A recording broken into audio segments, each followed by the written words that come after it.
오늘 본문을 통해서 가짜 성전, 진짜 성전 이런 제목으로 말씀의 은혜를 같이 나누겠습니다. 존 하워드 페인이 작시한 유명한 노래 홈 스위트 홈 있죠. 우리말로는 즐거운 나의 집이라는 제목으로 번안되어 있습니다. 가사가 이렇습니다.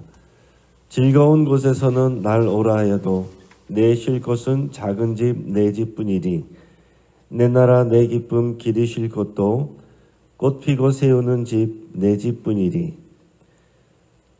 이 가사의 내용을 보면은 아무리 즐거운 곳에서 나를 오라고 할지라도 진정으로 내 자신이 쉴 곳은 자신의 집이다. 이런 표현을 하고 있습니다. 그러나 여기서 말하는 집은 무슨 의미겠어요? 우리말로는 즐거운 나의 집 이렇게 했지만은 여기서 말하는 집은 영어로 하우스가 아니고 홈입니다.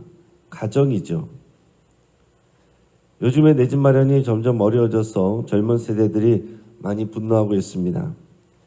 여기서 말하는 집은 하우스입니다. 건물인 집이에요. 우리가 진정으로 쉴 수 있는 것은 홈입니다. 가정입니다.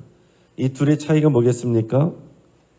건물인 집에 우리 사랑하는 가족들이 있으면 그것이 가정이 되는 것이고 내가 쉴 만한 집이 됩니다. 그러나 내 사랑하는 가족들이 그것을 다 떠나고 없다면 그것은 그냥 건물인 집입니다. 종종 기러기 아빠들이나 독거노인들이 집에서 쓸쓸한 죽음을 맞이한다는 뉴스를 보고 났는데 그건 집에서 또 그러한 슬픔을 당하게 되는 겁니다. 아무리 아름답고 큰 집이라고 하더라도 사랑하는 가족이 없으면 그냥 건물일 뿐입니다. 궁궐의 왕이 없으면 그냥 관광지입니다. 덕수궁, 경복궁 이곳에는 왕이 없기 때문에 그곳은 그냥 건물이지 진정한 왕궁이 아니죠. 마찬가지로 성전에 하나님이 계셔야 성전이지 하나님이 계시지 않으면 그냥 돌로 만든 건축물일 뿐입니다. 예수님은 예루살렘 성전에서 이 성전의 종말을 선포를 하십니다. 오늘 본문의 5절, 6절 우리가 읽겠습니다. 어떤 사람들이 성전을 가리켜 그 아름다운 돌과 헌물로 꾸민 것을 말하매 예수께서 이르시되 너희 보는 이것들이 날이 이르면 돌 하나도 돌 위에 남지 않고 다 무너뜨려지리라. 아멘. 예수님이 성전에서 백성들에게 말씀을 가르치고 계시는데 어떤 사람들이 예수님에게 성전의 아름다움에 대해서 말했습니다. 다른 복음서에서 보면 제자들이라고 되어 있어요. 주님, 저것 좀 보십시오. 얼마나 아름답습니까? 얼마나 웅장합니까? 얼마나 멋있습니까? 이런 말을 하는 거죠. 아름다운 돌과 또 백성들이 낸 헌물로 꾸며진 그 성전입니다. 지금도 돌로 건물을 짓는 것은 고급스럽지만 비싸죠. 비싸고 아름다운 돌들로 웅장하게 세워져 있는 이 현재의 성전은 헤롯 성전이라고 부릅니다. 최초의 성전은 솔로몬이 세운 솔로몬 성전입니다. 그런데 이 솔로몬 성전은 주전 586년에 바벨론에 의해서 파괴됐습니다. 솔로몬 성전은 가장 화려했습니다. 고급 돌과 나무 재료인 이 백향목으로 지었고요. 또 거기에 금을 입히고 각종 보석을 박아 넣었습니다. 하지만 바벨론에 의해서 그 금박은 다 벗겨지고 보석도 탈취당했습니다. 금으로 만든 성전 기구들도 다 빼앗겼습니다. 그리고서 70년 만에 예루살렘으로 돌아온 지도자 스룹바벨과 이 포로기한 백성들은 눈물과 기도로 다시 성전을 재건을 했습니다. 하지만 솔로몬 성전에 비하면 아주 소박했다고 합니다. 그래서 이 제2성전을 흔히 스룹바벨 성전이라고 부릅니다. 근데 이 제2성전도 이방인에 의해서 더럽혀지는 굴욕을 당했습니다. 주전 17세기 중반에 유다를 점령한 시리아 임금 안티오코스 에피파네스가 우상신들을 성전에 들여와서 성전을 더럽혔습니다. 주전 165년에서 164년경에 유다 마카베오는 이 안티오코스를 몰아낸 다음에 성전을 정화하고 다시 하나님께 봉헌을 했습니다. 그래서 이스라엘 사람들은 지금도 이때를 기념해서 하누카라고 이름하는 명절로 지키고 있습니다. 자, 우리식으로 하면 이제 광복절 같은 거죠. 자, 헤롯은 이방 이두메 출신이지만은 주전 37년에 로마의 추인을 받고 유대의 왕이 됩니다. 그는 유다 백성들의 환심을 사기 위해서 성전을 새롭게 건축을 합니다. 어떤 것을 새롭게 만드는 것이 아니라 이 제2성전 수르바벨 성전을 확장하고 더 화려하게 건축을 하는 겁니다. 다시 말하면 리모델링이라고 할 수 있는데 그는 주전 20년경부터 이 성전 재건축을 시작해서 주후 64년까지 공사를 진행을 했습니다. 그러니까 총 44년 동안 걸린 대규모 공사입니다. 그 웅장하고 화려한 규모로 인해서 유대인들을 성전에 대한 더 큰 자부심을 느끼도록 이렇게 한 것입니다. 스룹바벨 성전보다 훨씬 더 크게, 더 증축을 하고 또 아름답게 화려하게 꾸민 거예요. 하지만 예수님의 예언에 의하면 이런 아름다운 돌과 부자들이 바친 이 헌물로 아름답게 꾸며진 성전은 돌 하나도 돌 위에 남지 않고 다 무너뜨려질 것입니다. 그리고 성전 건축 공사가 마무리된 지 몇 년 되지 않아서 정말 실제로 로마 티투스 장군에 의해서 완전히 파괴됩니다. 그게 서기 70년의 일이에요. 64년에 완공이 됐는데 6년 후인 70년에 이 예루살렘 성전이 다 무너져 버리는 것입니다. 현재 통곡의 벽이라고 불리는 벽의 일부만 남고서 나머지는 다 무너졌습니다. 자, 이 말을 들은 제자들은 상당히 놀라고 당황을 했습니다. 자, 하나님의 집인 성전이 어떻게 멸망하고 무너질 수 있는가 하는 것이죠. 그러나 이미 역사 가운데서 솔로몬 성전이 무너진 것도 경험했고 스룹바벨 성전이 파괴되고 더럽혀진 그런 역사도 이미 갖고 있습니다. 자, 아름다운 돌로 만들고 부자들이 낸 헌물로 멋있게 꾸민 그런 성전이지만은 성전은 이미 자기 기능을 잃고 있습니다. 예수님은 예루살렘에 들어오셔서 제일 먼저 하신 일이 이 성전을 정화하신 일이었습니다. 성전을 정화하시고 또 거기에 있는 짐승들과 또 환전한 사람들을 다 쫓아내면서 이것은 만민의 기도하는 집이다 이렇게 선포했습니다. 이 만민의 기도하는 집을 너희가 강도의 소굴로 만들었다 이렇게 말씀했어요.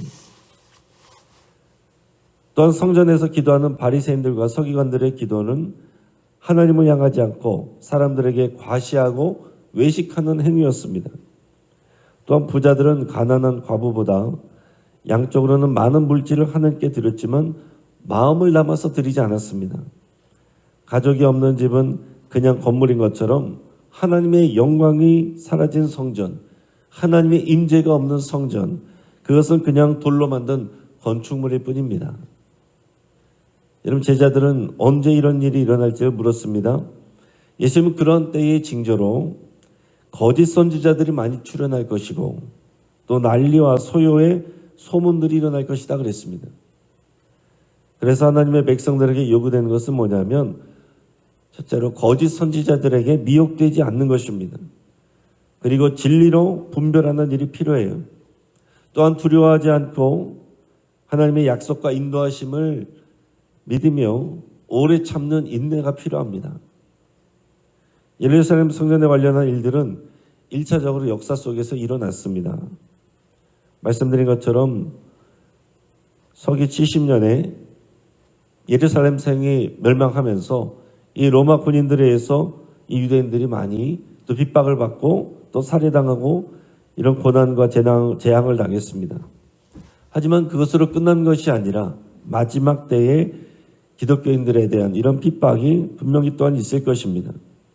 그래서 오늘의 본문 내용이 우리에게 의미가 있는 것입니다. 역사적으로 끝난 일일 뿐만이 아니라 또 마지막 때에 일어날 우리의 일이기 때문에 그렇습니다. 자, 진정한 성전은 예수님의 몸입니다.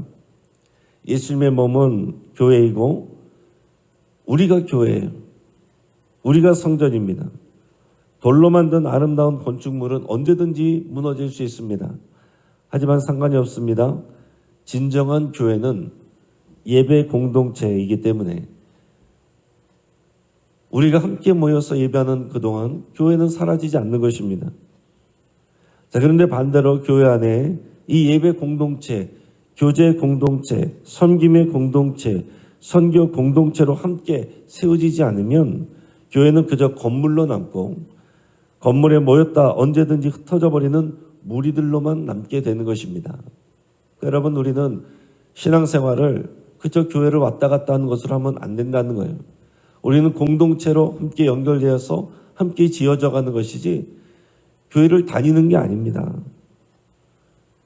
여러분, 우리는 교회에서 무엇을 보고 있는지 또 무엇을 보기를 원하는지 곰곰이 생각하시길 바랍니다.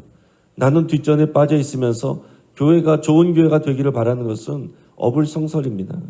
내가 좋은 교회가 되어야 되고 좋은 교회가 되기 위해서 내가 예수님을 따라야 되고 자기를 부인하고 자기 십자가를 지는 일들이 있어야 되는 것입니다. 우리 영식교회는 무엇을 자랑하고 있습니까? 주의 몸인 공동체인 것을 우리가 자랑하고 공동체로서 서로 하나 되고 살아가는 것을 자랑할 수 있기를 축복합니다.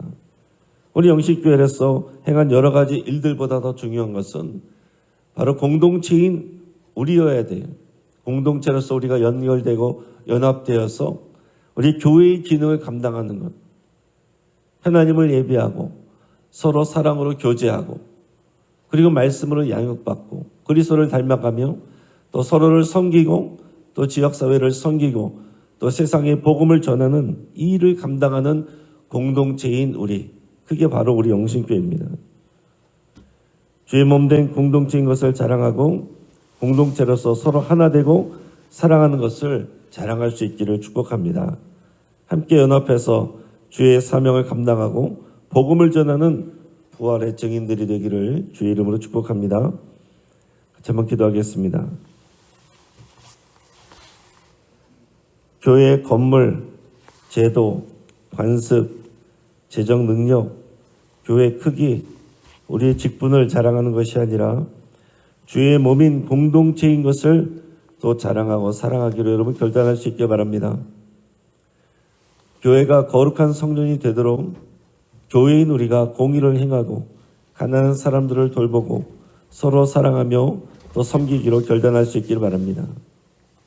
우리의 성령 캠페인의 내용들이 그냥 구호로 남는 것이 아니라 우리의 가치가 되고 우리의 비전이 되고 우리의 믿음의 순종이 될 때 우리가 거룩한 주님의 교회가 되고 또 영식교회에 또 하나님의 은혜와 영광이 부어지게 됩니다. 이를 위해서 여러분 간절히 기도하시고 우리 환우들을 위해서 간절히 또한 또 치유를 위해서 여러분들의 치유를 위해서 기도하겠습니다. 또 주주클럽을 통해 우리 가정들이 주님의 집이 되고 가정이 되고 예배로 영혼들이 살아나는 역사가 번져나갈 수 있도록 위해서 함께 기도하겠습니다. 우리 선교사님과 선교지를 위해서 기도하겠습니다. 베트남 안성원 선교사님, 모리타니아 공경숙 선교사님, 우간다의 김무열 선교사님, 미국 원주민 사역 이영호 선교사님, 인도네시아 윤영호 선교사님, 프랑스 이기정 선교사님, 대국의 신재희 선교사님, 남아프리카 공화국의 이민모 선교사님, 러시아의 박철주 선교사님, 또 발레파 안드레 목사님, 위에서 합심해서 또 기도할 때 주여 한번 부르짖고 합심해서 함께 기도하겠습니다. 주여! 할렐루야. 하나님 아버지 감사합니다. 하나님 아버지 아침에 우리를 사랑하시고 우리를 불러주시고